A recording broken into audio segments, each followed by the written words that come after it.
Hello बच्चों, आज हम पढ़ेंगे कक्षा 9वीं की हिंदी के अंतर्गत रहीम का दोहा, जिसकी हम आज व्याख्या करेंगे। रहीम के दोहों में उन दोहों का संकलन है जो जीवन के सिद्धांतों को, नीतियों को दर्शाने का काम करते हैं। तो आइए शुरू करते हैं। इसमें पहला पद्य है, जो रहीम उत्तम प्रकृति का कर सकत कुसंग, चंदन विष व्यापत नहीं लिपटे रहत भुजंग। यह दोहा जीवन में हमारी प्रकृति को मजबूत बनाने की ओर इशारा करता है। रहीम जी कहते हैं कि जो मनुष्य उत्तम प्रकृति का है, उसका कुसंग भी अर्थात बुरी संगत भी कुछ बिगाड़ नहीं सकती। का कर सकत कुसंग अर्थात बुरी संगत क्या कर सकती है। चंदन विष व्यापत नहीं लिपटे रहत भुजंग। ठीक वैसे ही जैसे चंदन के वृक्ष पर लगातार सर्पों के लिपटे रहने के बावजूद उसमें विष व्याप्त नहीं होता।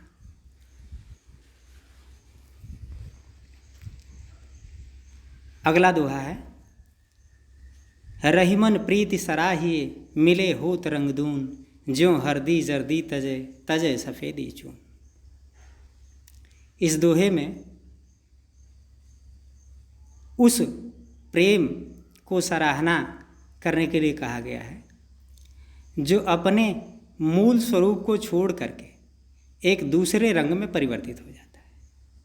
रहीमदास जी कहते हैं कि रहीमन प्रीति सराहिए, उस प्रीत की सराहना कीजिए, मिले होत रंगदून, जिसमें दो लोगों की प्रीत मिलकर के एक नए रंग को धारण करती है। ज्यों जर्दी हरदी तजे तजे सफ़ेदी चून।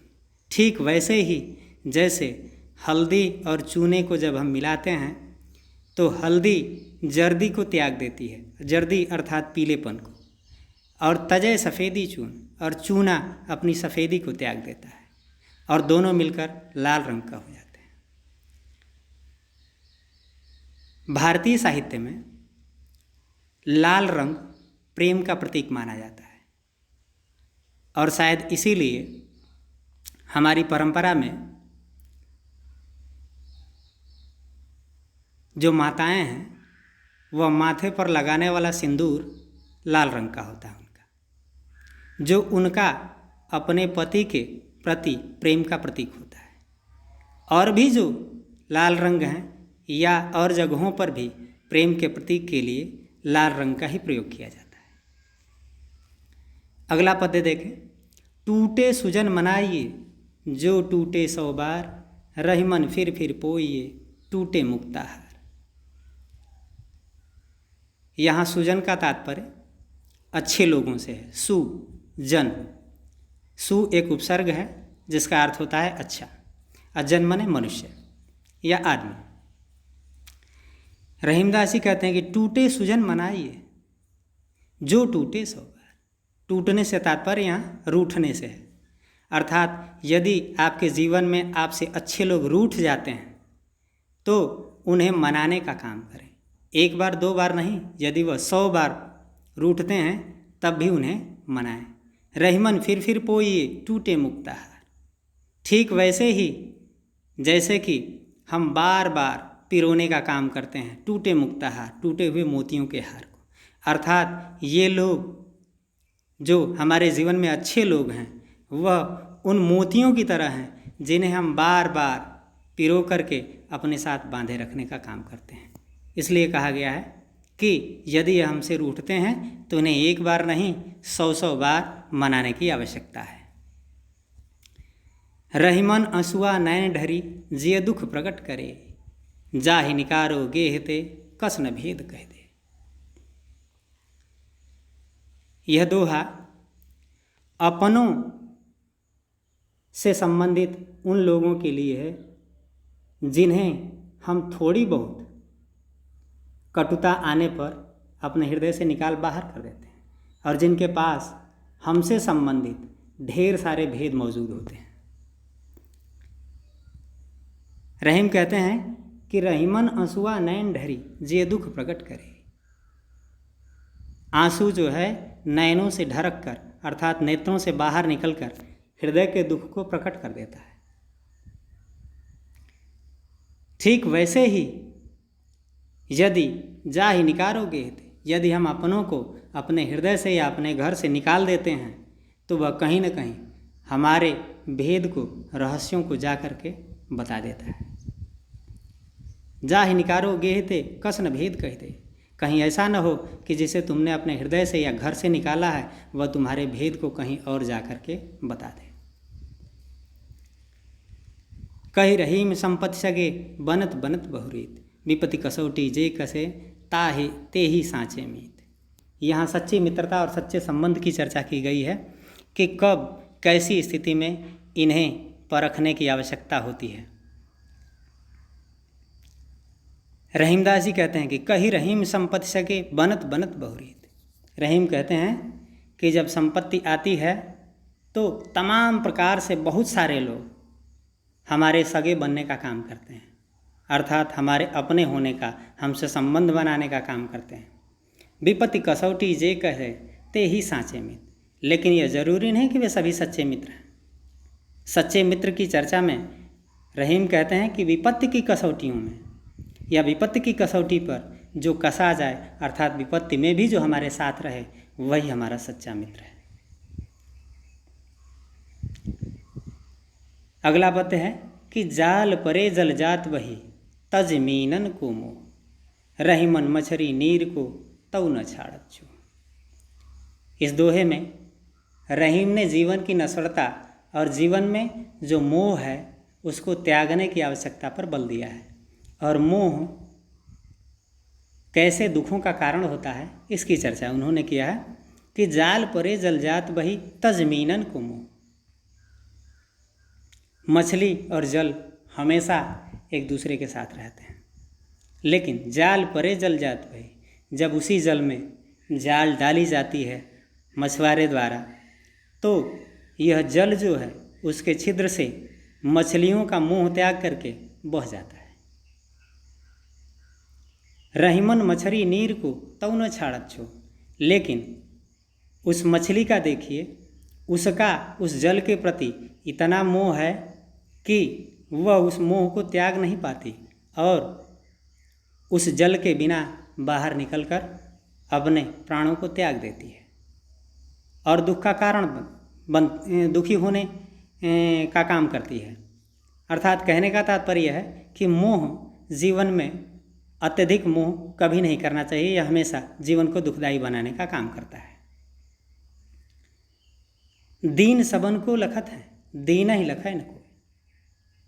इस अगले पद्य में जो दीन हैं अर्थात जो दबे कुचले गरीब लोग हैं उनकी चर्चा की गई है कि दीन सबन को लखत है दीन ही लखै न कोई। जो गरीब है या जो भिक्षुक है वह आने जाने वाले हर व्यक्ति की तरफ देखता है कि शायद कोई मेरी सहायता कर देगा और मेरे दुखों में सहयोग करेगा, पर दीन ही लखै न कोई। लेकिन उन्हें देखने वाला कोई नहीं मिलता। जो रहीम दीन ही लखै, उनमें भी यदि कोई उनकी तरफ देखने वाला मिलता है अर्थात उनके सुख उनके दुख में सहभागिता दिखाने वाला होता है, वही दीन बंधु के समान होता है। अगला पद्य है प्रीतम छवि नयनन बसी पर छवि कहाँ समाए भरी सराय रहीम लखी पथिक आप फिर जाए। यहाँ नेत्रों में बसी उस प्रियतम की छवि की चर्चा की गई है कि यहाँ हमारा सबसे प्रिय कोई न कोई एक ही होता है जिसे हम अपनी आँखों में बसाए रखते हैं, अर्थात जिसकी आकांक्षा करते हैं कि वह हमेशा हमारे प्रति अपने संबंधों को मधुर बनाए रखे। प्रियतम छवि नयनन बसी पर छवि कहाँ समाए। रहीम कहते हैं कि उस प्रीतम की छवि इन आँखों में बस गई है। ऐसे में पर छवि, पर अर्थात पराई या दूसरी छवि कहाँ आकर समाएगी, अर्थात उसके लिए कोई स्थान ही नहीं है। अर्थात हम जिससे अत्यधिक प्रेम करते हैं उसकी ही छवि हमारी आँखों में बसी रहती है और उसका स्थान कोई ले नहीं पाता। ऐसी स्थिति में उसकी छवि के अलावा हमें दूसरा कुछ दिखाई नहीं देता और न कोई उसका स्थान ले पाता है। तो रहीम कहते हैं कि प्रीतम छवि नयनन बसी, पर छवि कहाँ समाए। उस प्रियतम की छवि तो इन आँखों में बसी है, दूसरी छवि कहाँ आकर स्थिर होगी, कहाँ समाएगी। भरी सराय रहीम लखी, पथिक आप फिर जाए। ठीक वैसे ही जैसी भरी सराय, सराय का मतलब होता है रुकने का ठिकाना या ठहरने का स्थान। आज के ज़माने में सराय का मतलब ये कह सकते हैं कि कम कीमत में लिया जाने वाला वह ठिकाना। जब हम कहीं जा रहे होते हैं तो तमाम तरह के सराय या ठिकाने की चर्चा होती है। या आज नए दौर में हम होटल की चर्चा कर सकते हैं। जैसे आज होटल हैं वैसे पहले सराय हुआ करती थी। भरी सराय रहीम लखी, पथिक आप फिर जाए। ठीक वैसे ही जैसे कोई पथिक जाता है और कहीं ठहरने के स्थान पर पहुंच करके जब देखता है कि वह पूरी तरह से भरा हुआ है तो वह दरवाजे से ही किसी दूसरी जगह चला जाता है, अर्थात वापस लौट जाता है। ठीक वैसे ही प्रियतम की छवि यदि इन आँखों में बसी हुई है तो दूसरे के लिए इसमें कोई स्थान नहीं होता और दूसरी छवियाँ इसमें स्थान प्राप्त न करके फिर वापस लौट जाती हैं। यहाँ छवि का तात्पर्य तस्वीर से है। रहीमन धागा प्रेम का मत तोरे चरका है। प्रीत के धागे की चर्चा है यहाँ, अर्थात प्रेम संबंध। प्रेम संबंध का तात्पर्य सिर्फ युवा प्रेम से नहीं है। प्रेम का संबंध, प्रेम एक सात्विक शब्द है जिसकी चर्चा बहुत सारे जगहों पर की गई है, लेकिन अभी पूर्ण चर्चा के दौर में ये नहीं कहा जा सकता कि हम उसकी पूर्ण व्याख्या कर पाए हैं, क्योंकि प्रेम हर जगह मौजूद है। संबंधों में यदि देखा जाए तो हर संबंध प्रेम पर ही टिका हुआ है। कहीं भाई बहन का प्रेम है, कहीं भाई भाई का प्रेम है, कहीं बहन के प्रति बहन का प्रेम है, तो कहीं माता के प्रति पुत्र का, कहीं पिता के प्रति पुत्र का, और कहीं पत्नी के प्रति पति का, और पति के प्रति पत्नी का, और कहीं प्रेमिका के प्रति प्रेमिका, कहीं प्रेमी के प्रति प्रेमिका का।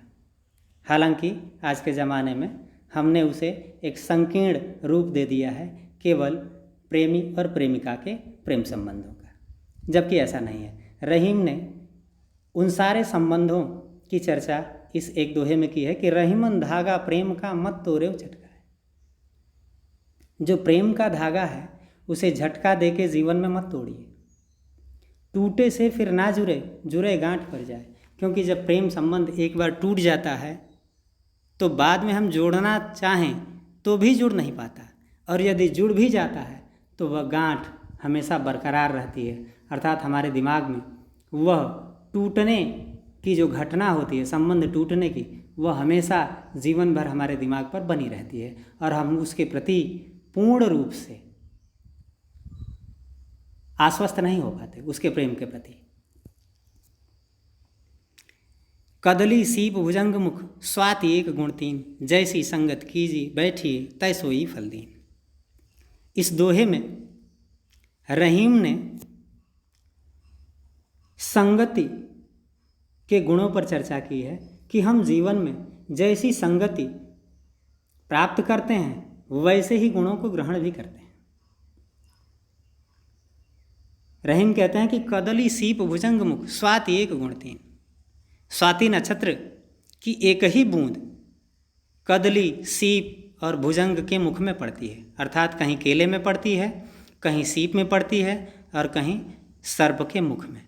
लेकिन स्थान या संगति बदलने के कारण वह अलग अलग गुणों को धारण करती है। जैसा कि हम सभी जानते हैं कि स्वाति नक्षत्र की एक बूंद, अर्थात स्वाति नक्षत्र में होने वाली वर्षा की जब बूंदें केले में पड़ती हैं तो कपूर बनती हैं, सीप में पड़ती हैं तो मोती बन जाती हैं, और सर्प के मुख में पड़ती हैं तो विष बन जाती हैं। तो रहीम ने इसी के ज़रिए यह बताने का प्रयास किया है कि जैसी संगति बैठी, हम जीवन में जैसी संगति करते हैं वह संगति वैसे ही गुणों को हमें प्रदान करती है। तैसो ही फल दीन, यहाँ फल से मतलब परिणाम या गुण से है कि वह संगति वैसे ही गुण हमें प्रदान करती है। तरुवर फल नहीं खात हैं, सरवर पिए ही न पान। अगले पद में रहीम कहते हैं कि तरुवर फल नहीं खात हैं, सरवर पिए ही न पान, कहीं रहीम पर काज हित, संपत्ति सचहि सुजान। अर्थात जो संत लोग हैं, जो जीवन को अपने लिए नहीं दूसरों के लिए जीते हैं, वह अपने जीवन को कैसे जीते हैं उसी की चर्चा की गई है कि तरुवर फल नहीं खात है, सरवर पिए ही न पान।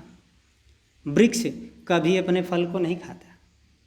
सरोवर अर्थात तालाब, नदियाँ, झील इत्यादि यह कभी अपने जल को पीने का काम नहीं करते। पान का मतलब पीने से। कहीं रहीम पर काज हित, संपत्ति सजहि सुजान।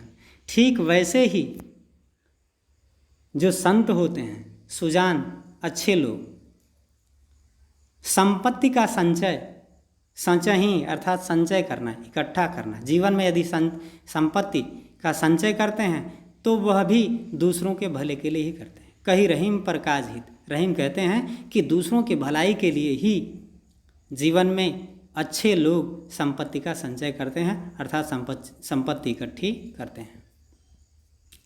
रहीमन देख बड़ेन को, लघु न दीजिए डार, जहाँ काम आवे सुई, कहाँ करे तरबार।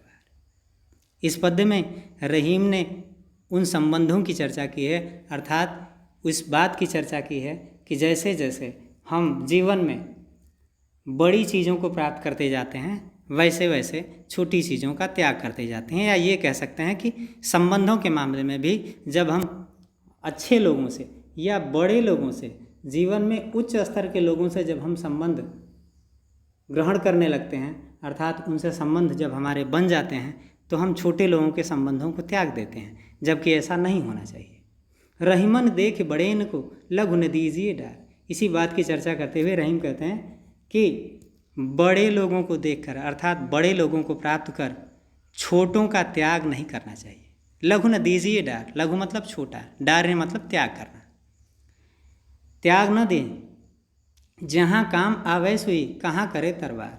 क्योंकि जीवन में जहाँ सुई काम आती है वहाँ तलवार काम नहीं आती। अर्थात कहने का तात्पर्य है कि यह स्वयं सिद्ध है कि यदि यहाँ सुई की ज़रूरत होगी तो हम उसका काम तलवार से नहीं निकाल सकते, निश्चित तौर पर। तो इसलिए जीवन में यह नियम बनाए रखना चाहिए। यूँ रहीम सुख होत है, बढ़त देख निज गोत, ज्यों बढ़री अखिया निरखी, आँखिन को सुख होत। यहाँ अपने गोत्र अर्थात वंश को बढ़ता देख करके निश्चित तौर पर अपने आप को सुख होता है। इसकी चर्चा रहीम ने की है कि ज्यों रहीम सुख होत है, बढ़त देख निजगोत, ज्यों बढ़री अखिया निरखी, आँखिन को सुख होत। रहीम कहते हैं कि निश्चित तौर पर किसी भी व्यक्ति को अपना गोत्र कुल बढ़ता हुआ देख करके सुख की प्राप्ति होती है। ठीक वैसे ही जैसे ज्यों बढ़री अखियाँ निरखी, जैसे यह आँखें जब बड़ी बड़ी आँखों को देखती हैं, अर्थात ऐसे लोगों को जिनकी आँखें बड़ी होती हैं, तो आँखिन को सुख होती, इन देखने वाली आँखों को अत्यंत सुख की प्राप्ति होती है। या जीवन में हम ये कह सकते हैं कि आपने भी जीवन में इस चीज़ को अनुभव किया होगा कि हमारे यहाँ साहित्य में कहा जाता है कि बड़ी बड़ी आँखें आकर्षण का प्रतीक होती हैं, सुंदरता का प्रतीक होती हैं। तो वह आकर्षण, सुंदरता हमें क्या करता है, इन आँखों को सुख पहुँचाने का काम करता है। जीवन में जब हम इधर उधर जा रहे होते हैं तो हमारी आँखें वहाँ टिकने का काम करती हैं, जो चीज़ें अच्छी दिखाई देती हैं, अर्थात वहाँ से हटने का नाम नहीं लगती हैं। ऐसा लगता है मानो जी करता है कि हम उसी चीज़ को देखते रहें। तो निश्चित तौर पर बड़ी आँखों को भी, अर्थात बड़ी आँखें देखने में सुंदर लगती हैं, इसलिए कहा गया कि ज्यों बड़री अखिया ने रखी आँखिन को सुख हो। जिस प्रकार बड़ी बड़ी आँखों को देख करके इन आँखों को सुख की प्राप्ति होती है, उसी तरह किसी भी व्यक्ति को अपने गोत्र या कुल को बढ़ते हुए देख करके सुख की प्राप्ति होती है। रहीमन ओछे नरंते तजम बैर और प्रीत, काटे चाटे स्वान के दुहु भांत विपरीत। रहीम ने इस दोहे में उन नीच प्रवृत्ति या नीच प्रकृति के लोगों से दूर रहने की चर्चा की है, अर्थात उनसे न तो बैर और न तो प्रीत, दोनों ही संबंधों को न करने की सलाह दी है। रहीम कहते हैं कि रहीमन ओछे नरंते तजव बैर और प्रीत। ध्यान रखिए, नीच व्यक्तियों से बैर और प्रीत दोनों का त्याग करें। तजव मतलब त्यागना। क्यों? काटे चाटे स्वान के दुहु भांत विपरीत, क्योंकि ऐसे लोग जीवन में उस पागल कुत्ते की तरह होते हैं जिसके काटने और चाटने दोनों से ही विपरीत प्रभाव पड़ता है। अर्थात यदि वह काट ले तब भी आपका बुरा होने वाला है और चाट ले तब भी बुरा होने वाला है, क्योंकि जैसा कि वैज्ञानिक फैक्ट भी है कि एक पागल कुत्ते में एक विशेष प्रकार का बैक्टीरिया या जीवाणु पाया जाता है जिसे हम रेबीज कहते हैं, और वह बड़ा ही खतरनाक होता है। तो ऐसे लोगों में रहीम ने कहा कि ऐसे लोग उस पागल कुत्ते की तरह होते हैं जिसमें रेबीज की तरह खतरनाक गुण होते हैं, जिनसे आप यदि बैर रखते हैं तब भी आपका नुकसान है और प्रीति रखते हैं तब भी। इसलिए कहा है उन्होंने कि जीवन में आप ऐसे लोगों का त्याग करें और इनसे ना तो शत्रुता करें और ना तो मित्रता, क्योंकि यह उन पागल कुत्तों के समान हैं जिनका काटना और चाटना दोनों ही नुकसानदायक है। तो ये रहीम के दोहों की पूर्ण व्याख्या समाप्त हुई। जो अगर वीडियो अच्छी लगी हो तो लाइक और शेयर कर दें, साथ ही साथ हमारे चैनल को सब्सक्राइब कर दें। धन्यवाद।